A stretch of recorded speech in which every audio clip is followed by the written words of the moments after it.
Hello everyone, it's Claire and today we are going to go through the state of app monetization. Appsflyer just published some ROAS curve for in-app purchases games and also in-app ads. So it's really interesting because for the first time you can see how is the revenue development factor, and we are going actually to have a look at it, how it's looking like, and how you can actually learn how to calculate your target with this insight.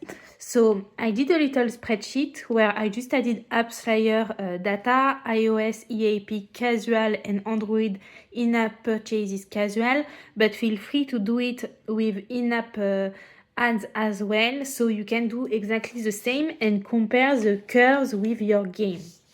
So when you first see the benchmark from Appsflyer, you see that there is a big gap in the revenue development factor. When you start day one, it's beginning at 8% on iOS and 3% on Android. It doesn't mean that iOS is more likely to pay back more. It just means that the curves are totally different, so your KPI are going to be needed to be different. If today you spend 10K on iOS, day one you will have 800 euros, and on Android you will have 300 euros. So the difference is massive on how it evolves and also the cash flow it will generate on your side. Those curves are really challenged by the kind of channel that you are using in user acquisition, but also your source of traffic. If it's organic and you just add a featuring, for instance, the revenue curve are going to be much poorer, for instance, on Android or iOS, because you may attract some people that have really low value.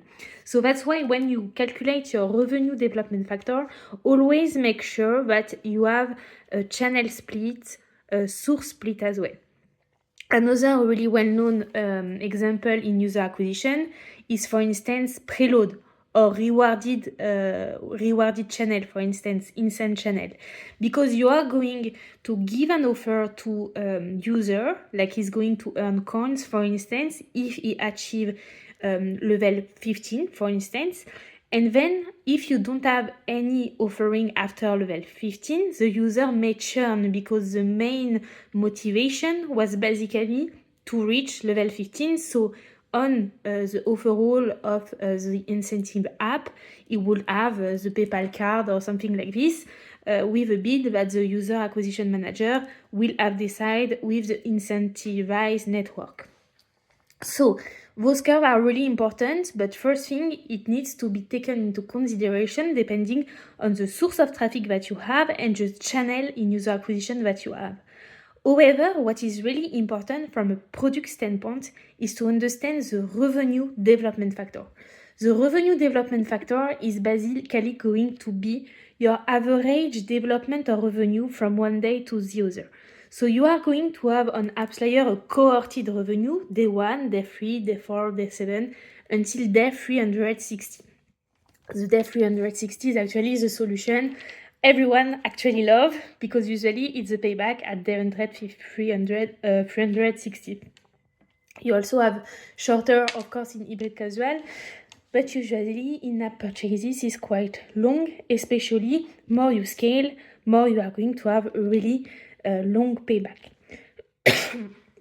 So what can we say about this benchmark that Appsflyer is sharing to us? On iOS, what we see is from day 1 to day 3, the revenue is evolving 1.5 times, while on Android, it's actually evolving 1.7 times.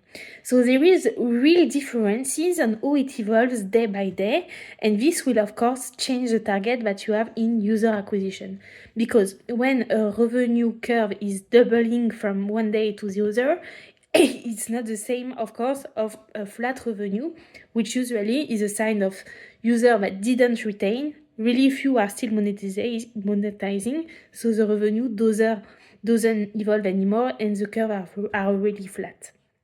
So that's why in user acquisition, we use something called H2H factor. So I really wanted to give you this and show you this insight in order to have the key to calculate your target and even have a sense of why it's important to understand for user acquisition how your revenue evolve depending on the cohort.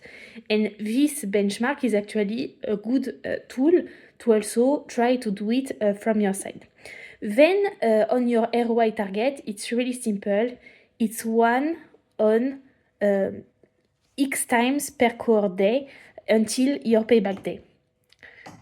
So I'm going to share in the description the spreadsheet. Feel free to use it. Feel free to kind of change it also for your game. And if you have any question, don't hesitate also to refer to the state of app monetization, check casual mid-core and see how it goes. Nowadays, you can see that the curve are really biased by the kind of user acquisition you are doing, but also your share of organic. I think the main thing to understand is that nowadays it's really specific, and having the global picture is not enough, because it doesn't mean that you are going to be better if you have $100 ROAS. It's really about how it evolves through time and at which scale. On the report, you can also see there is some subscription benchmark, and you can see as well how they are benchmarking and monetizing. Subscription models are really different and actually more and more used by games, especially for remove ads offer. In subscription, usually it's 30 days or 60 days or even a yearly subscription, which is really deep into the funnel. The campaign type are really long tail, day 14, then 21, and so on. So you need quite advanced user acquisition and product of user acquisition able to optimize longer term in the funnel. And it kind of becomes the same in hyper casual, hybrid casual. The quality of the campaign are much better, and now you are much more evaluating the cost per retention and also the longer windows campaign rather than just having a short-term thinking of CPI campaign, because games are much better with ads nowadays with a proper funnel and long retention, because there is actually a better quality of ads and product funnel. I hope it was useful for you. If it was useful for you, leave me a like and don't hesitate to ask any question. And thank you, Appsflyer, for this great state of app monetization 2024, and see you soon in Eurozone Society.